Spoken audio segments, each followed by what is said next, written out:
Bom dia para você, eu sou Júnior Moreira, este é o Conversa de Redação e comigo para debater os principais temas do dia, jornalistas Eduardo Costa, William Travassos, Marcelo da Fonseca e a defensora pública Silvana Lobo. Olha só, pessoal, em uma reviravolta dupla, a Câmara Federal decide preservar o mandato da deputada Carla Zambelli e suspende por 6 meses o mandato do deputado Clauber Braga. Zambelli, que está presa na Itália, foi considerada culpada em 2 processos. Ela foi condenada por contratar um hacker para inserir um mandato falso de prisão contra Alexandre de Moraes no sistema da justiça e por sacar uma arma e perseguir um homem em São Paulo na véspera da eleição. E em um acordo, em cima da hora, salvou o outro mandato que eu disse, do deputado Clauber Braga, do PSOL do Rio de Janeiro. Ele tomou uma suspensão de 6 meses. Trata-se da segunda maior punição possível no regimento. Clauber respondia a um processo de perda de mandato por ter agredido o integrante do MBL.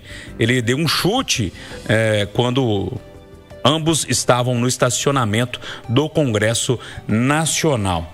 Ô Eduardo Costa, são 2 casos diferentes, mas ao mesmo tempo semelhantes e ficou tudo resolvido da forma deles lá na Câmara. Bom dia para você. Bom dia a todos. Lá em casa costumam dizer que o principal sinal de que eu não bato bem dos pinos da cabeça é o fato de que muitas vezes eu fico assistindo sessão do Supremo ou do Congresso Nacional por 2, 3 horas. Você também ouve a Voz do Brasil, né, Eduardo? Também.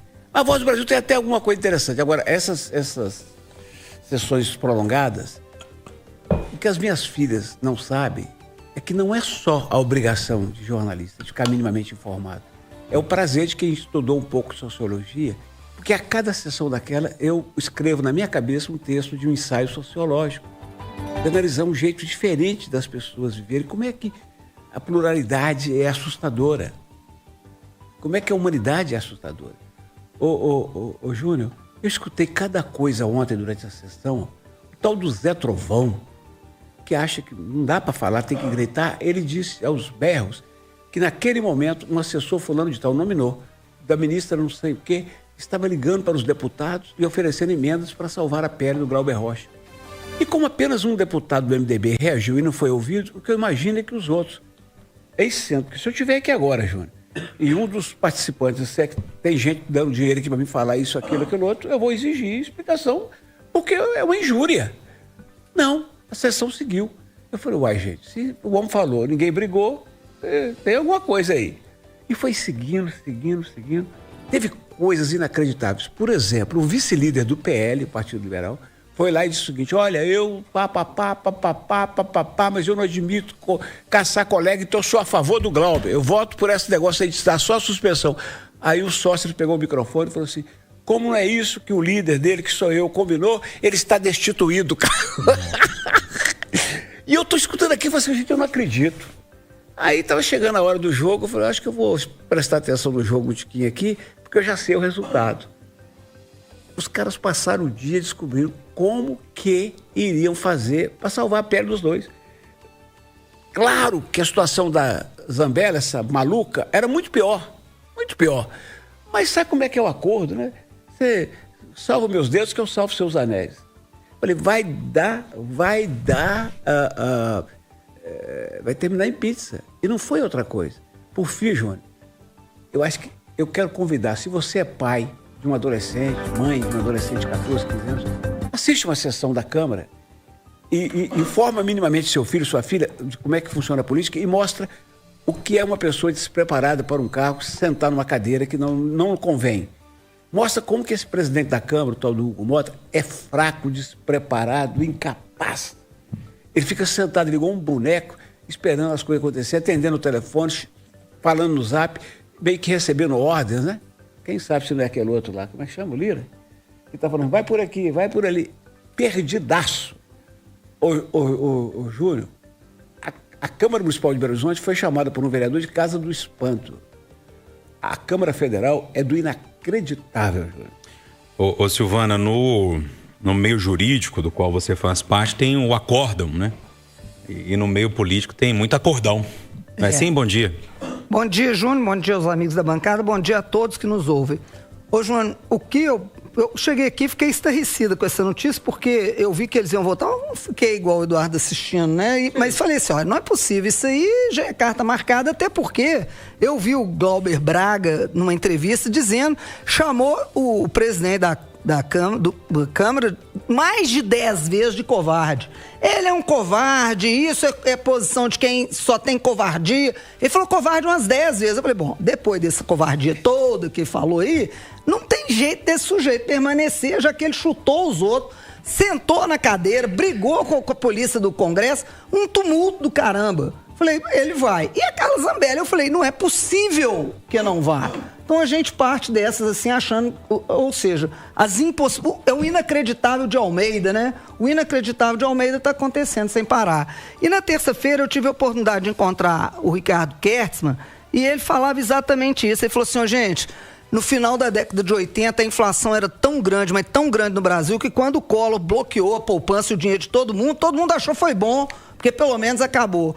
A situação do Brasil está tão avacalhada, mas tão avacalhada, que o dia que aparecer um ditador mesmo, de verdade, disposto a fechar Congresso, disposto a fechar Supremo e mandar tocar o pau, a população vai achar bom, porque a esculhambação está grande demais. William Travassos, e aí? 2 mandatos salvos lá em Brasília, bom dia. Bom dia, João. E a gente não pode esquecer da decisão da Assembleia Legislativa do Estado do Rio de Janeiro, que também, né, ajudou o presidente da Assembleia Legislativa, o Rodrigo Bacelar, que era o cara que foi preso pela Polícia Federal, né, por uma associação, por ter privilegiado o deputado TH Joias com envolvimento com o Comando Vermelho, aquele cara que aparece numa cama com um monte de dinheiro, e a Assembleia fala o seguinte, não, a prisão dele não, ele não pode ser preso, vamos defender. Aí os deputados do Rio de Janeiro defendem a soltura desse homem. Eu vi ontem a imagem mais emblemática para mim, para além dessa confusão que o Eduardo falou, né, desses pronunciamentos, foi a comemoração do senhor Lindbergh Farias. Na hora que saiu o resultado, ele vibra como se fosse a final da Copa do Mundo. Quando sai a decisão do Glauber, que agrediu uma pessoa. A Carla Zambelli, gente, apontou uma arma, ela foi sim. E para muitos bolsonaristas, né, de que ela foi um pivô na decisão da eleição do Bolsonaro em função da sua atitude de agressividade. Então, todos esses comportamentos inadequados, eles mostram uma conivência e uma política tão nojenta nesse país. E eu fico só tentando entender se a população enxerga isso, sabe?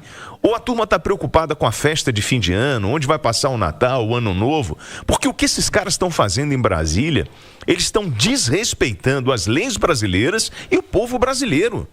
Eles estão trazendo tudo para o pessoal e vem a nós, vamos resolver aqui, nessa moeda de troca que a gente já falou algumas vezes, das emendas, dos favores, dos cargos, para liberar as pessoas. Então o cara que agride, vai para o Conselho de Ética? Não, 6 meses aí suspenso. Não, a senhora continua com o seu mandado de deposição. Ela está presa, pô. O cara passou informação privilegiada para um deputado com envolvimento no mundo do crime. E uma Assembleia vai lá e fala assim, não, nós precisamos preservar, proteger o nosso presidente. Por quê? Qual foi a moeda de troca? O que ele deu para vocês aí durante esse jogo? Então é uma vergonha. É difícil da gente acreditar, né, no que aconteceu ontem em Brasília, o que vem acontecendo na política brasileira. E aí, Marcelo, te assusta também? Bom dia. Bom dia, Júnior. Bom dia, amigos Conversa. Bom dia a todos os ouvintes. Assusta, e o nome disso é o corporativismo, né? Os deputados, os senadores, isso acontece em vários casos legislativos, eles se protegem porque no dia seguinte eles sabem que pode ser o deles na reta, né? Pode ser que eles estejam nessa situação. Então isso é muito ruim. A Câmara, os deputados ontem perderam a oportunidade de mandar um recado, né, para a população de que certas atitudes não são toleradas. Então, o deputado Glauber Braga foi provocado por um militante que ofendeu ele, que xingou ele. Ele foi para agressão física. Isso não é aceitável. Ir para agressão física dentro da Câmara não é aceitável. A Carla Zambelli foi provocada por um militante de esquerda, tirou uma arma e foi atrás do cara na rua. Isso não é aceitável. Então, a Câmara perde a oportunidade de mostrar para a sociedade que certas atitudes não são aceitáveis. Então, a gente vai continuar vendo essas atitudes deploráveis, tristes, que afetam muito a qualidade da política brasileira. Sem esquecer, que ela usou um hacker para invadir no sistema, para conseguir informações privilegiadas, lembra? Isso que é mais outra condenação, né? Além dessa da arma. Então, assim, não tem mais espaço para isso no parlamento. O parlamento ontem mostrou que sim, tem espaço. Pessoal, seguinte, os motoristas que passam pela Fernão Dias, trecho da 381 ali entre Belo Horizonte e São Paulo, devem pagar um pedágio mais caro no ano que vem. O aviso foi dado pelo ministro dos Transportes, Renan Filho. O pedágio atual, Marcelo, é de R$3 para veículos de passeio. Lógico que tem variações ali para carreta, para moto e tal, mas o grande número de veículos mesmo é o veículo de passeio que passa por ali, R$3. O ministro não detalhou qual vai ser o valor do reajuste do pedágio, não falou o valor, mas falou, vai aumentar, avisou. Inclusive tem leilão, né, hoje. Então, vou ficar de olho nesse leilão. Nós vamos acompanhar de perto, né, a reportagem da Itatiaia, porque é importante saber qual vai ser esse aumento. Por que o pedágio da BR-381, a Fernão Dias, que vai até São Paulo, é mais barato do que de outras rodovias? Porque quem fez a duplicação foi o dinheiro público. A Fernão Dias foi inaugurada em junho, né? Ela foi concluída em junho de 2002 pelo governo Fernando Henrique com gasto público. A empresa que passou a administrar, ela não teve que fazer nenhum processo de duplicação. Então, é normal que o pedágio ali seja mais barato. Quer dizer, você vai gastar o dinheiro público e agora vai cobrar um pedágio exorbitante, a gente não pode aceitar. Vamos ficar muito de olho para saber qual que vai ser o aumento, né? Porque se passar de 3 para 4 e pouco, é uma coisa. Se passar de 3 para 12, 13, aí a gente tem que dar o grito. Porque uma coisa na 381, o seguindo norte, até Governador Valadares. A rodovia é pista simples e a empresa que vai assumir vai ter que fazer uma obra gigante. Vai ter que desapropriar milhões de pessoas, vai ter que milhares de pessoas, vai ter que fazer uma obra de uma engenharia enorme, vai ter que realmente gastar para construir. A Fernão Dias é diferente. A Fernão Dias, quem fez é o povo brasileiro. Foi dinheiro do contribuinte. Então vamos ficar de olho em qual vai ser esse aumento, porque se for exorbitante a gente vai ter que gritar. E aí, William Travassos? Não, mas aí ele fala que, por exemplo, nos acessos às cidades, né? Aqui, principalmente quando você chega em Minas Gerais, os acessos são ruins, que não tem investimento, então você precisa fazer um investimento maior e por isso você faz uma licitação, uma relicitação. Marcelo, até depois você podia confirmar com a gente, mas acho que o último aumento de pedágio ali foi em 2024. Isso nós não mesmo, tivemos. Ele é anual, todo final do ano eles aumentam um pouquinho. Não, mas foi 2024, nós estamos... e agora vem o todo resultado, final de ano aumenta. Tá certo. Então nós temos ali, uma rodovia excelente, são em torno de 270 mil veículos que passam ali diariamente, é uma ligação muito importante, vejo um estado de conservação ótimo na rodovia. Agora, eles usam a desculpa desses acessos às cidades, né? Que eu acho que é a grande jogada para poder fazer uma nova licitação é justamente esse argumento. Ok, pode, né? Realmente ter a melhoria. É o que ele está fazendo isso. Agora, como é um pedágio muito barato, eu acho que incomoda, porque o governo imagina que é possível lucrar mais dentro dessa concessão. Posso fazer uma conta com todo respeito aos padeiros, mas a gente diz padeiro, né, Eduardo? Quantos veículos você falou? 270 mil. Eu joguei 200 mil. A R$3 dá 600 mil, ok? Sim. São 18 praças de pedágio, ok? Eu tô falando alguma besteira aqui. São 10.800.000 reais por dia. E aí, Eduardo, não dá para conservar a rodovia, não? Eu preciso falar do próximo assunto, vou compartilhar do seu espanto e das informações do Marcelo. E aí, Silvana? Eu acho um absurdo, ainda mais depois desse esclarecimento todo do Marcelo, que é dinheiro público. E outra coisa, o Marcelo falou, se for de 3 para 4, 4,50, vá lá, mas se for para 12, eu tava pensando em ir para 3,20. O aumento para mim era isso, 3,20, 3,30. Tomara que seja isso. Agora, sinceridade, aumentar 50% e para 4,50 eu já acho isso um absurdo sem sentido. Esperemos para ver o valor, né? Mas tô realmente preocupado, até porque é caminho de roça, né? É o caminho para casa. Mas vamos lá. O ministro Gilmar Mendes do STF decidiu suspender um trecho de sua própria decisão que restringia à Procuradoria-Geral da República a possibilidade de apresentação de pedidos de impeachment contra integrantes da Suprema Corte. Com isso, fica valendo a regra atualmente prevista em lei, que qualquer cidadão pode apresentar pedidos de impeachment contra ministros do STF e precisam ser analisados lá pelo Senado. No mesmo despacho, Eduardo, o Gilmar retirou da pauta do STF a análise dessa decisão anterior do tema. Assim, a questão que seria levada ao plenário virtual vai ser levado só o ano que vem. O ministro atendeu parcialmente um pedido do Senado, porque mais cedo o Senado pediu a suspensão dos os efeitos da primeira decisão de Gilmar e do julgamento da liminar até que o Congresso aprove um projeto para atualizar a lei do impeachment. Olhando para a situação assim, parece que a pressão que Gilmar fez deu certo, né? O senhor ministro Gilmar é aquele tipo de pessoa que não pode ficar uma semana longe dos holofotes. Ele fica doido. Ele deu essa canetada para chamar a atenção, conseguiu. Agora, concordo com você. Ele motivou o Senado a andar com um projeto de autoria do Rodrigo Pacheco que estava parado desde 23. Então, vai botar minimamente ordem na casa. Mas o que eu quero dizer, Júnior, é do Banco Master. Ô, Júnior, no mesmo dia em que viajou no avião do advogado do banqueiro, o Gilmar, o Toffoli, trouxe para si, avocou para o Congresso, absolutamente estranho o troço, avocou para o Supremo o processo todo, declarou sigilo total. Agora vem uma outra, Júnior. Essa que é inacreditável. Todo mundo que xingou o Alexandre Moraes por tudo que devia xingar nos últimos anos, precisa saber dessa que a Malu Gaspar tem descoberto. Primeiro, ela descobriu que tinha um contrato do escritório da mulher do Alexandre de Moraes e dos 2 filhos, um casal de filhos, com o Banco Master. Agora ela esmiuçou, Júnior, o contrato. O contrato é genérico, que fala assim, que é para defender o Banco Master no Banco Central, na Receita Federal, no CAD, tudo quanto é órgão de Brasília, e no Congresso Nacional. No Congresso Nacional. Congresso Nacional, advogado no Congresso Nacional? Ué, isso é lobby.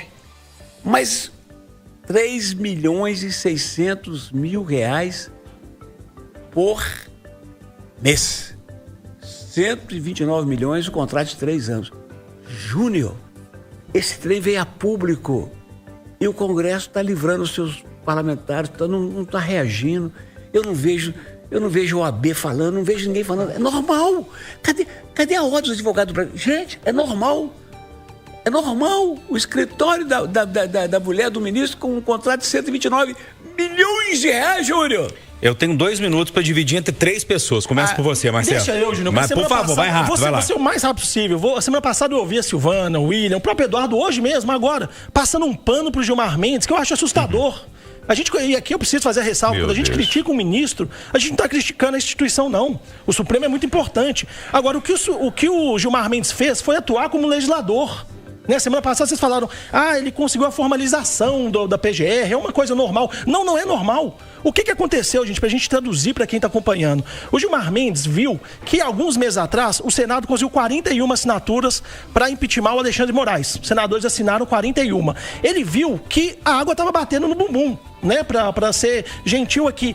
Ele viu que se fosse a maioria simples, em breve a gente poderia ter a cassação de um ministro do Supremo. Então o que ele queria? Ele queria aumentar da maioria simples para 2/3, aumentar de 41 para 54 senadores. Ou seja, dificultar o impeachment de um ministro do Supremo. E aí ele fez esse projeto absurdo, da cabeça dele, monocrático, para conseguir exatamente o que ele conseguiu. E agora ele finge que recuou exatamente para se proteger e blindar os próprios ministros. É uma vergonha, não dá para tolerar esse tipo de coisa. Preciso ser rápido com vocês, gente. O que eu tava falando com o William mais cedo. Isso aí é franciscano, né, William? O que é franciscano? Explica. É dando que se recebe. É perdoando que se é perdoado. Exato, porque o que o Colombo fez? Isso. Falou assim, ô Gilmar, você quer, tu faz, que eu vou retirar aqui. Ele mandou arquivar não sei quantos pedidos de impeachment que existia. Vai fazer o quê? Qual é o próximo personagem que vai aparecer na política brasileira? Será que em 2026 vem alguém muito radical propondo uma ruptura a todo esse sistema? E será que essa pessoa leva? Ponto final, nosso Conversa de Redação, que teve Eduardo Costa, William Travassos, Marcelo da Fonseca, que é defensora pública, Silvana Lobo.